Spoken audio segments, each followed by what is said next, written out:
édition marquée par 3 hommages, Rafael Nadal, Richard Gasquet et Maria Pierce. Qu'est-ce que vous pouvez nous en dire sur ces 3 hommages ?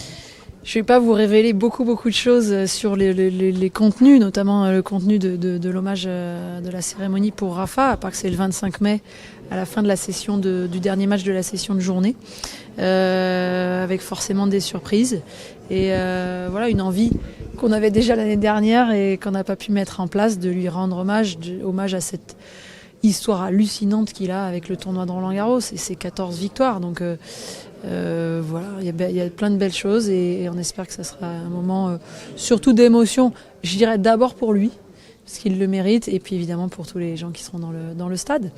Ensuite, il y a Marie, elle a gagné en 2000. En 2020, c'était l'édition Covid, donc les 20 ans de sa victoire n'avaient pas pu être au rendez-vous, être fêtés.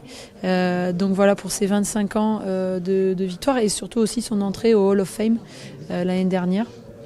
On a voulu lui rendre hommage, donc ce sera entre les 2 demi-finales femmes et là aussi des moments sympas en perspective.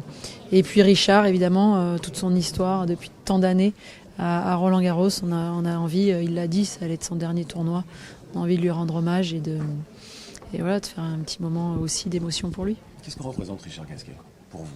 Il a débuté en 2002, Richard, il avait 15 ans. Moi j'ai fait toute ma carrière quasiment avec lui.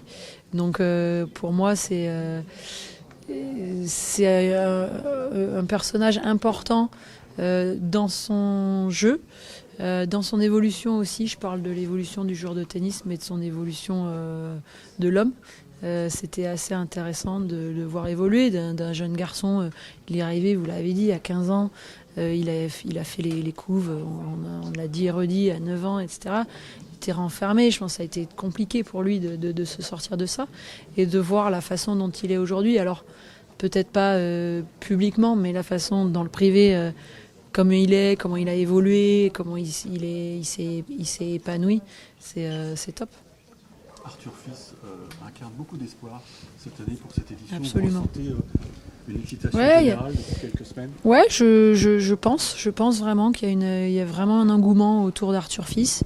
Il a, en plus de ça, en plus de ce qu'il a fait aux États-Unis sur Indian Wells Miami, il a bien enchaîné sur terre. Donc ça, c'est quand même un marqueur important aussi et c'est une étape importante, même s'il y a quelques semaines pour s'adapter à la terre battue. Mais c'est intéressant de voir qu'il a de suite les bons réflexes. C'est pas encore parfait, mais il a les bons déplacements, les bons réflexes. Donc ça, c'est plutôt important et positif pour Roland-Garros, carrément. Est-ce que tu peux nous raconter un peu l'histoire de cette fan zone à Concorde ? Est-ce que c'est venu aussi de ton expérience d'avoir été une des dernières porteuses de la flemme, l'émotion que tu as ressentie, un peu tout ça ? Alors c'est évident qu'on a été un petit peu inspiré de cet été, de ce qui s'est passé aux Jeux et de l'engouement du public autour de ces Jeux.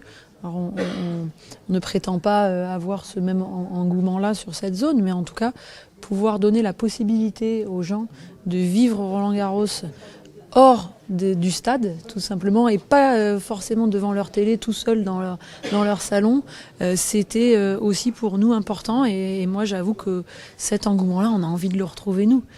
Ça, c'est certain. Et je crois que ça sera un endroit, j'ai hâte de voir comment ça va vivre. Ça sera un endroit festif, un endroit où on peut s'asseoir, on peut se poser, on peut venir en famille, on peut venir avec des amis, avec les enfants. C'est gratuit. Voilà, il y aura des animations, il y aura probablement du pickle ou de l'urban tennis, il y aura de la restauration possible sur place. Donc, je pense que c'est important pour nous de rayonner hors du stade. Alors, on le fait évidemment, mais voilà, de façon comme ça, un peu. Même les gens qui passent, tiens, il y a le tournoi, il y a 2 écrans géants, allez hop, on se pose un quart d'heure, 2 heures, 5 heures, c'est génial.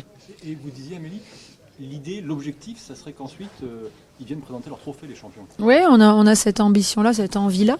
Alors les champions, on a beaucoup de compétitions, hein, donc on essaiera de faire passer tout le monde. Ce calendrier-là, il n'est pas encore complètement calé, donc j'ai pas envie de faire de fausses promesses, mais il y en a qui passeront, et puis au fur et à mesure, on annoncera évidemment ceux qui sont en capacité de passer et qui viendront présenter effectivement leur trophée.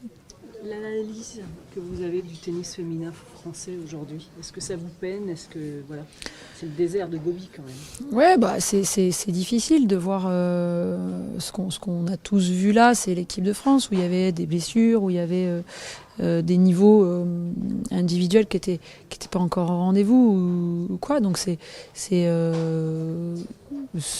peine en fait, c'est ça le mot, c'est plutôt ça. Il y a 5 ans et demi, elle gagnait la Fed Cup de l'époque.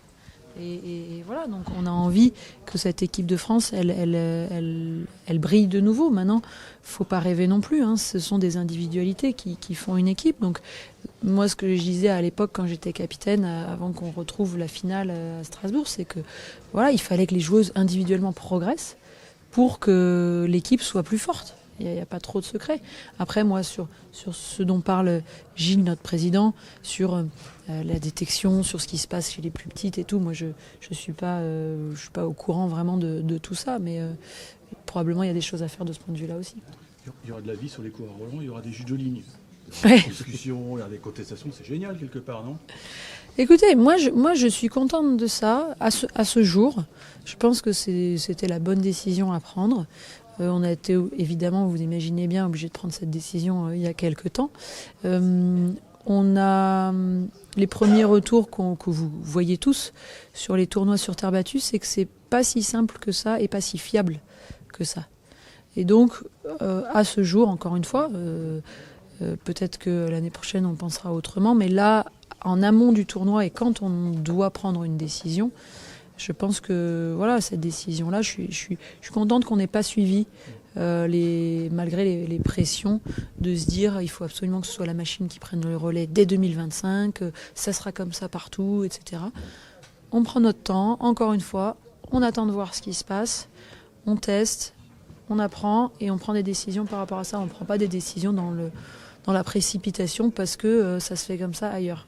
On fait nous notre expérience. Sur la dotation globale cette année qui est en augmentation, est-ce que c'est considéré une première réponse à la lettre des joueurs? Vous comprenez ce que sur la redistribution des revenus des grands chelems? Alors pour être honnête, nous on a fait, on a calé ça depuis un petit moment maintenant. On le sort aujourd'hui, mais le prize money, oui, ça fait un petit peu qu'il est entériné chez nous. Après, sur le détail de la redistribution, je ne vais pas rentrer dans le détail des chiffres avec vous là aujourd'hui, mais les efforts qui sont faits par les grands chelems, mais notamment moi, ce que je sais, Roland Garros depuis plusieurs années maintenant, c'est quand même assez considérable. Et au-delà du prize money, il y a beaucoup de choses en dehors qui sont faites pour les joueurs, les joueuses, et qui sont développées. Au-delà du fait que le stade se développe, que voilà, les coûts que vous connaissez sur les travaux qui ont été initiés il y a déjà longtemps. Donc voilà, comme Stéphane l'a dit, ils demandent à se poser et on se posera avec eux sans aucun souci. Ouais.